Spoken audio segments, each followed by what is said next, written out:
चाहे बात करें ग्रहों की, तारों की, गैलेक्सीज की, नेबुला की या स्पेस में मौजूद दूसरे अन्य ऑब्जेक्ट्स की, वो कैसे दिखते हैं इसका पता हमें नासा या दूसरे स्पेस एजेंसीज द्वारा जारी किए गए उनके इमेजेस और वीडियोस से ही पता चलता है।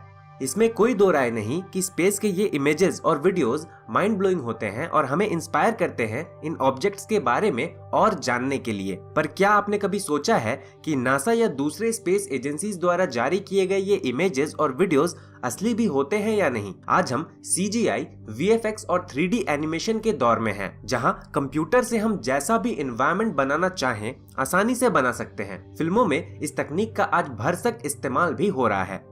हॉलीवुड की अवतार जैसी फिल्में इसका शानदार उदाहरण है, क्योंकि इसमें दिखाए गए पूरे के पूरे एनवायरनमेंट को डिजिटली ही बनाया गया था। अगर आपने कभी भी किसी 3D मॉडलिंग सॉफ्टवेयर का इस्तेमाल किया है तो आपको पता होगा कि 3D रेंडर्ड इमेजेस इतने रियलिस्टिक होते हैं कि आप पहचान ही नहीं पाओगे कि कौन सा इमेज किसी कैमरा से खींचा गया है और कौन सा इमेज 3D रेंडर्ड है। ऐसे में सवाल एक बार फिर ये उठता है कि क्या नासा और दूसरे स्पेस एजेंसियों द्वारा जारी किए गए स्पेस के इमेजेस असली होते हैं? इसका उत्तर है जी नहीं। स्पेस एजेंसीज द्वारा जारी किए गए स्पेस के ज्यादातर इमेजेस और वीडियोस असली नहीं होते। यहाँ असली न होने का मतलब ये है कि ये इमेजेस और वीडियोस वो नहीं होते जो टेलीस्कोप्स द्वारा असल में कैप्चर किए जाते हैं। दरअसल ये आर्टिस्टिक इलस्ट्रेशंस होते हैं जो कि 3D आर्टिस्ट्स के द्वारा कंप्यूटर में बनाए जाते हैं। इसलिए अगर आप इन इमेजेस या वीडियोस के डिस्क्रिप्शन में देखें तो आपको वहां आर्टिस्टिक इलस्ट्रेशन वर्ड लिखा हुआ दिखाई देगा। हालांकि ऐसा भी नहीं है कि 3D आर्टिस्ट अपने मन से कुछ भी बना देते हैं। दरअसल ये इमेजेस और वीडियोस टेलीस्कोप्स द्वारा कैप्चर किए गए कॉम्प्लेक्स डेटा के आधार पर ही तैयार किए जाते हैं, जिस कारण ये जो भी शो करते हैं वो डेटा के आधार पर बिल्कुल सही होता है। अब आप सोच रहे होंगे कि अगर ये इमेजेस और वीडियोस असली नहीं होते तो फिर टेलीस्कोप्स द्वारा खींचे गए स्पेस के असली इमेजेस कैसे दिखते हैं? और सबसे अहम सवाल ये कि स्पेस एजेंसीज आखिर इन इमेजेस को डिजिटली क्यों बनाते हैं? वो सीधे सीधे टेलीस्कोप्स द्वारा खींचे गए ओरिजिनल इमेजेस जारी क्यों नहीं करते? इन सभी सवालों के जवाब जानेंगे आज के इस एपिसोड में। तो बिना ज्यादा वक्त गवाए चलिए शुरू करते हैं आज का यह एपिसोड।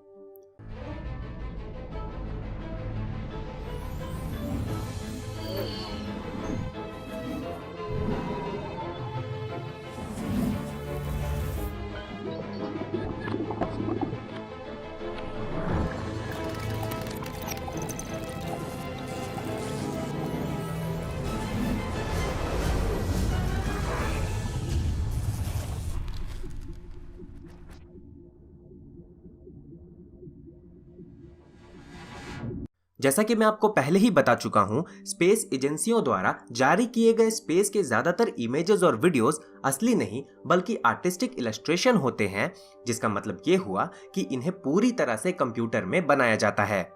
अब सवाल ये उठता है कि जब टेलीस्कोप्स स्पेस के असली फोटोज खींचते ही हैं तो आखिर जरूरत क्या है इन इमेजेस या वीडियोस को कंप्यूटर में बनाने की? तो इसका उत्तर ये है कि ज्यादातर केसेस में टेलीस्कोप्स जो तस्वीरें खींचते हैं उनमें केवल कॉम्प्लेक्स डेटा या एकदम छोटी सी तस्वीर मौजूद होती है, कोई रंग बिरंगी आकर्षक तस्वीर नहीं। स्पेस एजेंसियां कंप्यूटर में बनाए गए स्पेस के इन आकर्षक तस्वीरों के बजाय अगर केवल टेलीस्कोप्स के द्वारा खींचे गए इमेजेस को हमसे साझा करें तो हमें बिल्कुल भी पता नहीं चलेगा कि आखिर वो है क्या और उसकी प्रॉपर्टीज क्या है। आइए सबसे पहले देखते हैं कंप्यूटर में बनाए गए स्पेस के आर्टिस्टिक इलस्ट्रेशन को, और उसके बाद देखते हैं कि टेलीस्कोप्स ने असल में उन ऑब्जेक्ट्स को किस रूप में कैप्चर किया था। ये है ट्रैपिस्ट-1 सिस्टम का आर्टिस्टिक इलस्ट्रेशन। अगर आप हमारे चैनल के रेगुलर व्यूअर हैं तो आपको इसके बारे में जरूर पता होगा, क्योंकि हमने इसके बारे में एक डिटेल्ड वीडियो भी डाला था। एनीवे, अगर आपको इसके बारे में पता नहीं है तो मैं आपको बता दूं कि ये हमारे सूर्य से करीब 40 लाइट ईयर्स की दूरी पर एक्वेरियस कॉन्स्टेलेशन में मौजूद है। ये चर्चा में इसलिए था क्योंकि सौरमंडल में एक साथ 7 ग्रह पृथ्वी जैसे हैं, जिनमें से 3 ग्रह गोल्डीलॉक्स जोन में भी मौजूद हैं। इन ग्रहों में काफी मात्रा में तरल पानी मौजूद है। किसी भी प्लैनेट के गोल्डीलॉक्स जोन में होने का मतलब होता है उस पर्टिकुलर प्लैनेट पर जीवन जीने के लायक वातावरण का मौजूद होना। इसलिए ये उम्मीद की जा रही है कि ट्रैपिस्ट-1 सिस्टम में मौजूद 1 या 2 ग्रहों में शायद जीवन किसी रूप में मौजूद हो। एनीवे, ये तो ट्रैपिस्ट-1 सिस्टम का आर्टिस्टिक इलस्ट्रेशन है। पर असल में टेलीस्कोप्स ने इसका जो डेटा कैप्चर किया था वो कुछ ऐसा है। इसी डेटा के आधार पर ये इलस्ट्रेशन तैयार किया गया है, यानी कि अगर ये आर्टिस्टिक इलस्ट्रेशन बनाया नहीं जाता तो आपके सामने बस ये डेटा होता। क्या आप इससे कुछ अंदाजा लगा पाते? शायद नहीं। यही कारण है कि स्पेस एजेंसियां टेलीस्कोप्स द्वारा कैप्चर किए गए रॉ फुटेज या डेटा को शेयर नहीं करते, बल्कि उनके आधार पर बनाए गए आर्टिस्टिक इलस्ट्रेशंस को शेयर करते हैं। अब चूंकि ये इमेजेस आर्टिस्ट के द्वारा बनाए जाते हैं, ये पूरी तरह उनके ऊपर डिपेंड करता है कि वो इसमें कैसे कलर्स और टेक्सचर्स यूज करते हैं।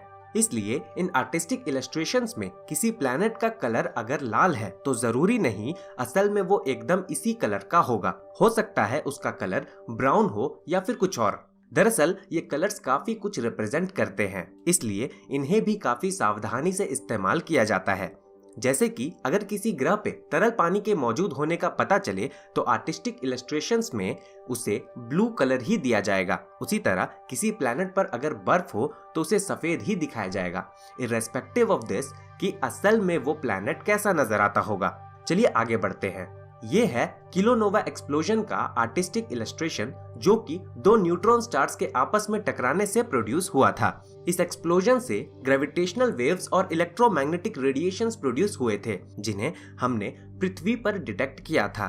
पर इसका डेटा इस इलस्ट्रेशन जैसा बिल्कुल भी नहीं था।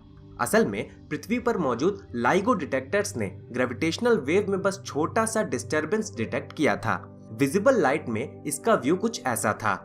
उसी तरह आपने पूरे मिल्की वे गैलेक्सी के आज तक जितने भी इमेजेस या वीडियोस देखे हैं, उनमें से कोई भी असली नहीं होता। वो सब के सब केवल आर्टिस्टिक इलस्ट्रेशंस थे, क्योंकि मिल्की वे गैलेक्सी में हमारा सौरमंडल इस जगह पर मौजूद है। जैसा कि आप देख पा रहे हैं, यहाँ मौजूद होने के कारण हम केवल वो कैप्चर कर सकते हैं जो इस जगह से आगे हो। चाहकर भी हम उस जगह को कैप्चर नहीं कर सकते जो इस जगह से पीछे मौजूद है, एटलीस्ट अब तक तो नहीं। इसलिए मिल्की वे के जो भी इमेजेस और वीडियोस आप देखते हैं वो बेस्ड होते हैं उन दूसरे गैलेक्सीज के स्ट्रक्चर के आधार पे, जिनके पूरे स्ट्रक्चर को हमने इमेजेस में कैप्चर किया है। दरअसल कई सारे गैलेक्सीज के इमेजेस को कैप्चर करने के बाद हमने पाया कि सभी गैलेक्सीज का स्ट्रक्चर लगभग एक जैसा ही होता है। इसलिए हमने मिल्की वे के उन जगहों को भी हमने वैसा ही स्वरूप दे दिया जहां हम देख नहीं सकते। आइए जानते हैं टेलीस्कोप्स किस तरह से इमेजेस खींचते हैं और आर्टिस्ट उन्हें किस तरह से इलस्ट्रेट करते हैं। जितने भी स्पेस के इमेजेस आप देखते हैं वो दो में से एक कैटेगरी में आते हैं। पहले वो जो टेलीस्कोप्स द्वारा ब्लैक एंड व्हाइट फॉर्म में खींचे जाते हैं, जिनमें बाद में आर्टिस्ट कलर्स ऐड करके उन्हें कलरफुल और अट्रैक्टिव बना देते हैं। और दूसरे वो जो स्पेस में हमसे इतने ज्यादा दूर होते हैं कि हमारे टेलीस्कोप्स उन्हें केवल डॉट्स के रूप में ही डिटेक्ट कर पाते हैं और उन पर लगातार नजर बनाए रखकर ही उनके बारे में डेटा इकट्ठा करते हैं। चलिए पहले जानते हैं पहले कैटेगरी के बारे में। पृथ्वी पर हमारे कैमराज पूरे कलरफुल इमेजेस कैप्चर करते हैं, पर एस्ट्रोनॉमिकल टेलीस्कोप्स ऐसा नहीं करते। उनमें black and white CCD camera का इस्तेमाल किया जाता है, क्योंकि ये कलर कैमरा से कहीं ज्यादा सेंसिटिव होते हैं, जिसके कारण ये डेटा को ज्यादा बेहतर तरीके से रिकॉर्ड भी करते हैं और हमें बेहतर सिग्नल टू नॉइज रेशियो भी मिलता है कम एक्सपोजर टाइम के साथ। टेलीस्कोप्स द्वारा खींचे गए ये इमेजेस कलरफुल नहीं होते, इसलिए कई तरह के फिल्टर्स का इस्तेमाल किया जाता है। उदाहरण के लिए हबल टेलीस्कोप में 80 अलग अलग तरह के फिल्टर्स लगे हुए हैं। फिल्टर्स का इस्तेमाल करने से होता ये है कि ये अपने ओर आ रहे सारे फोटोन्स को ब्लॉक करके केवल एक पर्टिकुलर रेंज के फोटोन्स को ही अलाउ करता है, जिसके कारण हमें केवल वो पार्ट ही नजर आता है जिसे हम देखना चाहते हैं। उदाहरण के लिए सूर्य के अंदर क्या चल रहा है ये देखने के लिए हम हाइड्रोजन अल्फा फिल्टर का इस्तेमाल करते हैं। ये फिल्टर अपने ओर आ रहे सभी फोटोन्स को ब्लॉक करके केवल उन फोटोन्स को ही अलाउ करता है जिनका वेवलेंथ 656.28 नैनोमीटर्स होता है। नॉर्मल विजिबल लाइट में हमारा सूर्य कुछ ऐसा दिखता है, जबकि हाइड्रोजन अल्फा फिल्टर के साथ ये कुछ इस प्रकार का नजर आता है। जैसा कि आप देख पा रहे हैं, नॉर्मल विजिबल लाइट में खींचे गए सूर्य के इस फोटो में हमें कुछ खास दिखाई नहीं दे रहा है, जबकि हाइड्रोजन अल्फा फिल्टर के साथ खींचे गए इस इमेज में हम इसके कोरोनल लूप्स को भी देख पा रहे हैं और इसके सरफेस पर हो रहे एक्टिविटीज को भी। इसी तरह अलग अलग तरह के फिल्टर्स का इस्तेमाल करने से हमें अलग अलग तरह की जानकारी मिलती है। टेलीस्कोप्स में मौजूद इन अलग अलग फिल्टर्स का बारी बारी से इस्तेमाल करके किसी ऑब्जेक्ट के बारे में हम अलग अलग डेटा कलेक्ट करते रहते हैं। जब हमें उसके बारे में पर्याप्त डेटा मिल जाता है, हम उसे एक साथ फिट्स नाम के एक स्पेशल इमेज फॉर्मेट में डाउनलोड करते हैं, जिसका फुल फॉर्म होता है फ्लेक्सिबल इमेज ट्रांसपोर्ट सिस्टम। चूंकि इन raw black and white FITS images में सारा डेटा मौजूद होता है, एस्ट्रोनॉमर्स अपने रिसर्च के लिए इन्हीं का इस्तेमाल करते हैं। इन black and white FITS files में मौजूद डेटा को एस्ट्रोनॉमर्स तो समझ लेते हैं, पर इनमें कौन सा पोर्शन क्या रिप्रेजेंट कर रहा है ये आम लोगों को भी आसानी से समझ में आए, इसलिए जरूरत पड़ती है आर्टिस्टिक इलस्ट्रेशन की। Artist in raw black and white images को लेते हैं और डेटा के आधार पर उनमें कलर ऐड करके उन्हें कलरफुल और अट्रैक्टिव बना देते हैं। नॉर्मली हाइड्रोजन अल्फा फिल्टर को लाल रंग दिया जाता है, ऑक्सीजन को ब्लू तथा सोडियम को हरा एंड सो ऑन। पर इमेजिंग में कोई भी यूनिवर्सली एक्सेप्टेड स्टैंडर्ड नहीं है, इसलिए अलग अलग आर्टिस्ट के द्वारा प्रोसेस किए गए स्पेस के अलग अलग इमेजेस में हमें कलर वेरिएशन भी देखने को मिलता है। ये तो हुई पहले कैटेगरी की बात। दूसरे कैटेगरी में आते हैं एक्सोप्लैनेट्स और ओमुमुआ जैसे ऑब्जेक्ट्स, जिनके बारे में हमें पता चलता है केवल उनसे आ रहे लाइट के वेरिएशन पर नजर रख के। हमसे लाखों लाइट ईयर्स की दूरी पर मौजूद एक्सोप्लैनेट्स को हम कैसे डिटेक्ट करते हैं और उनकी प्रॉपर्टीज के बारे में हमें कैसे पता चलता है, इस पर हम पहले ही एक डिटेल्ड वीडियो बना चुके हैं, इसलिए इस पर मैं नहीं जाऊंगा। ओमुमुआ हमारे सोलर सिस्टम में दाखिल होने वाला पहला इंटरस्टेलर ऑब्जेक्ट था। ये ऑब्जेक्ट क्या हो सकता है, इस पर हम काफी पहले ही एक डिटेल्ड वीडियो बना चुके हैं। इसके बारे में लेटेस्ट अपडेट क्या है, इसे भी हम आने वाले एपिसोड में कवर करेंगे। एनीवे, अगर बात करें ओमुमुआ की, तो जो भी अभी आप अपने स्क्रीन पर देख रहे हैं वो मात्र इसका आर्टिस्टिक इलस्ट्रेशन है। असलियत में इसे टेलीस्कोप्स ने कुछ इस तरह से कैप्चर किया था। जैसा कि आप देख पा रहे हैं, ये एक छोटे से डॉट से ज्यादा और कुछ भी नहीं है। बिल्कुल ऐसा ही होता है हमसे लाखों और करोड़ों लाइट ईयर्स की दूरी पर मौजूद ऑब्जेक्ट्स के साथ भी। ऐसे ऑब्जेक्ट्स की प्रॉपर्टीज के बारे में हमें पता चल पाता है केवल उन पे लगातार नजर बनाए रखकर और उनसे आ रहे लाइट को स्टडी करके।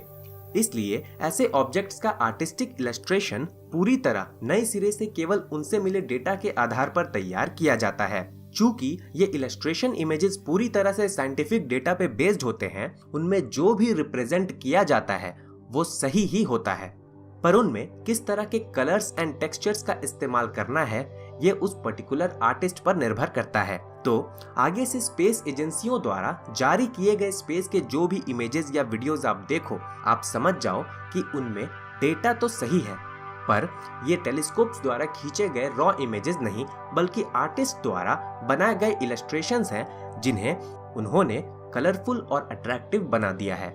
दोस्तों, आज के एपिसोड में बस इतना ही। आशा करता हूँ कि ये एपिसोड आपको पसंद आया होगा। अगर ऐसा है तो इसे लाइक करना न भूलें। अगर आप इस चैनल पर नए हैं तो इसे सब्सक्राइब जरूर करें। मिलते हैं विज्ञान के एक और टॉपिक के साथ अगले एपिसोड में। तब तक के लिए नमस्कार।